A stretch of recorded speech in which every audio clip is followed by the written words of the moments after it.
NATO से युद्ध, Trump पर कटाक्ष और भारत पर भरोसा, पुतिन के बड़े बयान। रूस और यूक्रेन के बीच चल रहे युद्ध के माहौल में रूसी राष्ट्रपति व्लादिमीर पुतिन ने पश्चिमी देशों, विशेषकर नेटो पर तीखा हमला किया है। वहीं भारत के साथ संबंधों पर एक बार फिर भरोसा जताया है। दक्षिणी रूस में एक विदेश नीति मंच को संबोधित करते हुए पुतिन ने यूरोप के बढ़ते सैन्यीकरण को लेकर सख्त चेतावनी दी और अमेरिकी राष्ट्रपति ट्रंप के एक बयान का मजाक उड़ाया। यूरोप के सैन्यीकरण पर पुतिन की चेतावनी। पुतिन ने साफ तौर पर कहा कि रूस यूरोप के बढ़ते सैन्यीकरण पर पैनी नजर रख रहा है। उन्होंने वादा किया कि अगर यूरोप अपनी रक्षा प्रणालियों को मजबूत करना जारी रखता है तो रूस जवाबी कार्रवाई करने में जरा भी देर नहीं करेगा। पुतिन ने जोर देकर कहा कि ऐसे खतरों का जवाब बहुत महत्वपूर्ण होगा। उन्होंने कहा कि रूस कभी भी कमजोरी या अनिर्णय नहीं दिखाएगा। रूस द्वारा यूक्रेन में सेना भेजने के बाद से रूस और यूरोपीय संघ के संबंधों में भारी गिरावट आई है, जिसके चलते यूरोपीय संघ को अपनी रक्षा को मजबूत करना पड़ा है। डेनमार्क, एस्टोनिया और पोलैंड की सीमाओं पर हालिया घटनाओं ने इस आशंका को और बढ़ाया है कि रूस का युद्ध यूक्रेन की सीमाओं से आगे बढ़ सकता है। कागजी शेर वाले बयान पर ट्रंप का मजाक। अपने संबोधन में पुतिन ने दावा किया कि रूस यूक्रेन में पूरे नाटो गठबंधन से लड़ रहा है। इसी दौरान उन्होंने पूर्व अमेरिकी राष्ट्रपति ट्रंप के एक बयान पर कटाक्ष किया। ट्रंप ने एक बार कहा था कि रूस एक कागजी शेर है। इस पर पुतिन ने मजाक उड़ाते हुए पलटवार किया। ये देखते हुए कि हम पूरे नाटो समूह के साथ युद्ध में हैं और आत्मविश्वास से भरे हुए हैं और आगे बढ़ रहे हैं, और फिर भी हमें कागजी शेर कहा जा रहा है, तो फिर नाटो क्या है? पुतिन ने यूरोप पर यह भी आरोप लगाया कि वे रक्षा खर्च बढ़ाने का बहाना बनाने के लिए उन्माद भड़का रहे हैं। उन्होंने सभी से शांत रहने की अपील करते हुए कहा कि रूस कोई खतरा नहीं है। भारत पर जताया भरोसा। पुतिन ने इस बात का भी उल्लेख किया कि अमेरिका किस तरह भारत पर दबाव बना रहा है, खासकर तेल खरीद के मामले में। हालांकि उन्होंने भारत के नेतृत्व पर पूरा भरोसा जताया। पुतिन ने कहा कि अगर भारत रूस की ऊर्जा आपूर्ति से इनकार करता है तो भारत को ही नुकसान होगा।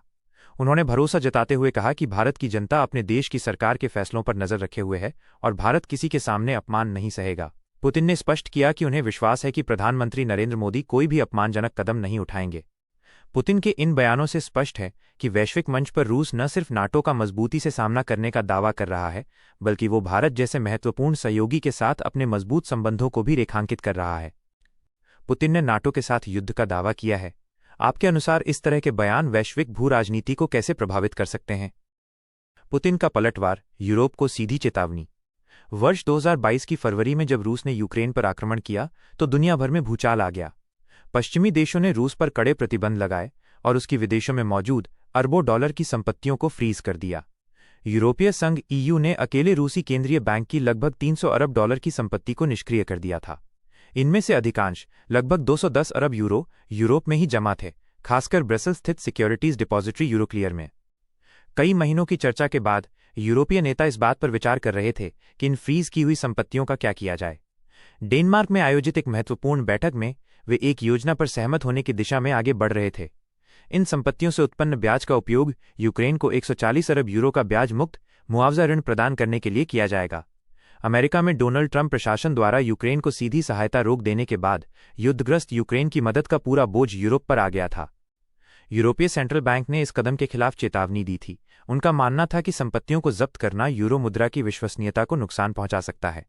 फिर भी ईयू आयोग की अध्यक्ष उर्सुला वॉन डेर लेन ने कहा, ये योजना यूक्रेन को तत्काल सहायता प्रदान करेगी और रूस को मुआवजा देने पर ही इसे वापस करना होगा। लेकिन क्रेमलिन खामोश बैठने वालों में से नहीं था। राष्ट्रपति व्लादिमीर पुतिन यूरोपीय संघ की हर चाल पर पैनी नजर रखे हुए थे। उनकी प्रतिक्रिया तेज और निर्णायक थी।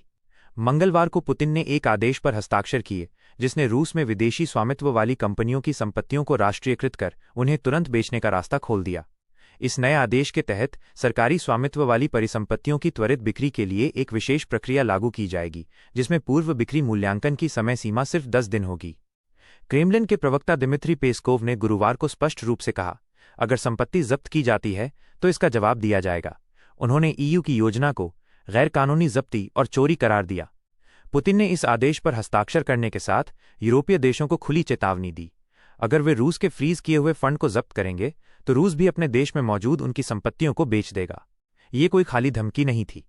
2022 से अब तक रूस में विभिन्न जब्त की गई संपत्तियों का मूल्य 3.9 ट्रिलियन रूबल, करीब 48 अरब डॉलर आंका गया था। अक्सर ये संपत्तियां सरकार द्वारा नए मालिकों को रियायती दरों पर बेची जाती थीं ताकि बजट में अतिरिक्त धन जुटाया जा सके। अब तक रूस ने विदेशी कॉरपोरेट संपत्तियों का सीधा राष्ट्रीयकरण नहीं किया था, बल्कि अस्थायी प्रबंधन के जरिए पसंदीदा खरीदारों को कंपनियां सौंपता रहा था। लेकिन पुतिन के नए आदेश के बाद ये प्रक्रिया तेज और व्यापक हो सकती थी। रूस में अभी भी सैकड़ों पश्चिमी कंपनियां सक्रिय थीं, जैसे यूनिक्रेड, राइफाइजन बैंक, पेप्सिको और मॉन्डलेज इंटरनेशनल। विश्लेषकों का मानना था कि इनकी संपत्तियां जोखिम में थीं।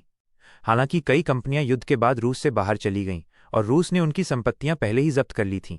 फिर भी पश्चिमी संपत्तियों का कुल मूल्य सैकड़ों मिलियन डॉलर तक पहुंच सकता था। पुतिन ने सितंबर में चेतावनी दी थी कि ऐसी कार्रवाइयां अंतर्राष्ट्रीय आर्थिक सिद्धांतों को नष्ट कर देंगी और वैश्विक अर्थव्यवस्था को भारी नुकसान पहुंचाएंगी। अब उनकी ये चेतावनी एक कड़े आदेश में बदल गई थी, जो यूरोप और पश्चिमी देशों को एक सीधी चुनौती थी।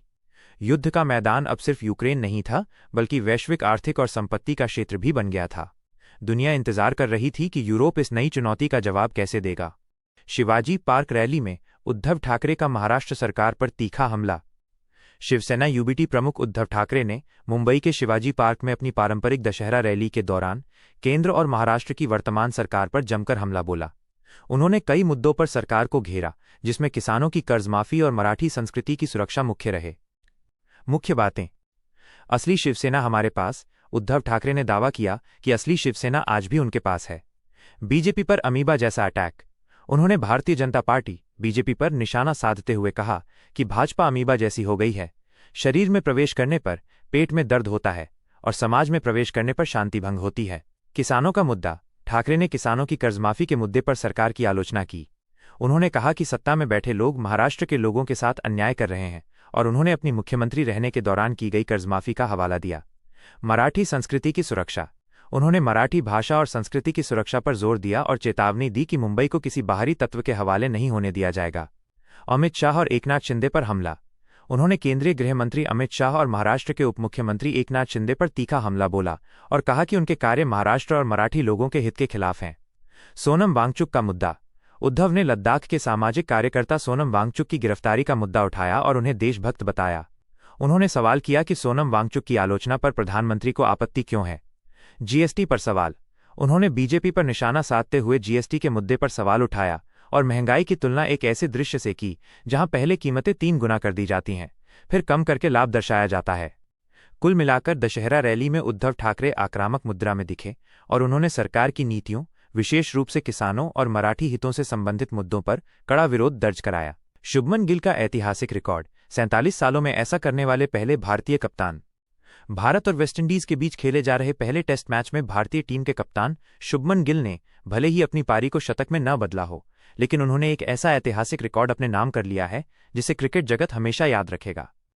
दरअसल गिल भारतीय टेस्ट क्रिकेट इतिहास में भारत में बतौर कप्तान अपनी पहली टेस्ट पारी में 50 या उससे अधिक रन बनाने वाले पिछले 47 सालों में पहले भारतीय कप्तान बन गए हैं।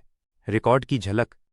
ये खास उपलब्धि हासिल करने के लिए गिल ने 91 गेंदें खेलीं और वेस्टइंडीज के खिलाफ अपनी पहली पारी में शानदार 50 रन बनाए। उन्होंने पारी के 56वें ओवर में खैरी पियरे की गेंद पर 1 रन लेकर अपना अर्धशतक पूरा किया। अपना अर्धशतक पूरा करते ही गिल ने पूर्व महान कप्तान सुनील गावस्कर के साथ एक विशेष सूची में अपना नाम दर्ज करा लिया।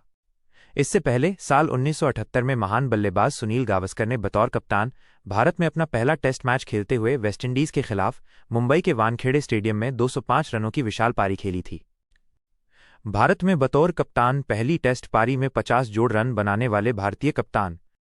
कप्तान। रन। विरुद्ध। मैदान। साल। Sunil Gavaskar 205। West Indies Wankhede Mumbai 1978। Shubman Gill 50। West Indies Ahmedabad 2025। Match का अपडेट। कप्तान शुभमन गिल अपनी पारी को आगे नहीं बढ़ा पाए और 57वें ओवर की आखिरी गेंद पर रोस्टन चेज का शिकार बन गए। आउट होने से पहले गिल ने सलामी बल्लेबाज केएल राहुल के साथ तीसरे विकेट के लिए 98 रनों की महत्वपूर्ण साझेदारी की। इस साझेदारी की बदौलत भारत, जिसने वेस्टइंडीज को पहली पारी में 162 रनों पर समेट दिया था, अब मजबूत बढ़त हासिल करने में कामयाब रहा है। दूसरी ओर अनुभवी सलामी बल्लेबाज केएल राहुल ने शानदार फॉर्म दिखाते हुए अपने टेस्ट करियर का 11वां शतक पूरा कर लिया है। लंच तक भारत ने 3 विकेट पर 218 रन बना लिए थे। रविंद्र जडेजा का गजब का कारनामा शतक के साथ तोड़ा एमएस धोनी का महारिकॉर्ड। भारत और वेस्टइंडीज के बीच खेला जा रहा पहला टेस्ट मैच टीम इंडिया के स्टार ऑलराउंडर रविंद्र जडेजा के लिए एक यादगार पल लेकर आया। दुनिया के नंबर 1 ऑलराउंडर जडेजा ने अपनी शानदार फॉर्म को जारी रखते हुए वेस्टइंडीज के खिलाफ ये मैच बेहद खास बना दिया। उन्होंने न सिर्फ एक शानदार सेंचुरी शतक जड़ी, बल्कि इसी दौरान उन्होंने भारत के पूर्व कप्तान महेंद्र सिंह धोनी MS धोनी का एक बड़ा रिकॉर्ड भी मिट्टी में मिला दिया। धोनी का रिकॉर्ड हुआ ध्वस्त। रविंद्र जडेजा ने अपनी दमदार बल्लेबाजी से सबका दिल जीत लिया। उन्होंने अपनी पारी के दौरान एक ऐतिहासिक पल दर्ज किया जिसने क्रिकेट जगत का ध्यान खींचा। धोनी ने अपने पूरे करियर में भारत के लिए 90 टेस्ट मैचों में 78 छक्के लगाए थे। जडेजा ने उनसे कम 86 मैचों में ही 80 छक्के लगाकर ये महारिकॉर्ड अपने नाम कर लिया। मैच के दौरान लगाया गया उनका चौथा छक्का वो ऐतिहासिक क्षण था जिसने धोनी के रिकॉर्ड को तोड़ा। दिन का खेल खत्म होने तक वो 104 रन बनाकर नॉट आउट रहे और 5 छक्के लगा चुके थे। छक्कों के मामले में अब सिर्फ ये 3 आगे। टेस्ट क्रिकेट में भारत के लिए सबसे ज्यादा छक्के लगाने के मामले में जडेजा अब चौथे स्थान पर आ गए हैं। उनसे आगे सिर्फ 3 दिग्गज बल्लेबाज हैं। 1. वीरेंद्र सहवाग 103 टेस्ट में 90 छक्के। 2. ऋषभ पंत सिर्फ 47 टेस्ट में 90 छक्के सबसे तेज। 3. रोहित शर्मा 67 मैचों में 88 छक्के। जडेजा ने बनाया एक और खास रिकॉर्ड। जडेजा का ये प्रदर्शन सिर्फ शतक और धोनी के रिकॉर्ड तक ही सीमित नहीं रहा। उन्होंने एक और खास उपलब्धि हासिल की। वो चौथे ऐसे भारतीय बल्लेबाज बन गए हैं जिन्होंने अर्धशतक पूरा करने से पहले ही 4 छक्के जड़ दिए। इसके अलावा वो 2025 में टेस्ट में सबसे ज्यादा 50 जोड़ स्कोर बनाने वाले बल्लेबाजों की सूची में भी सबसे ऊपर हैं। ये दिन भारतीय क्रिकेट के लिए कई मायनों में खास रहा। जहां एक तरफ KL राहुल ने भी भारत में अपना दूसरा टेस्ट शतक पूरा किया, वहीं जडेजा ने अपनी तूफानी बल्लेबाजी से रिकॉर्ड्स की झड़ी लगा दी। उनका ये गजब का कारनामा वाकई में लाजवाब है।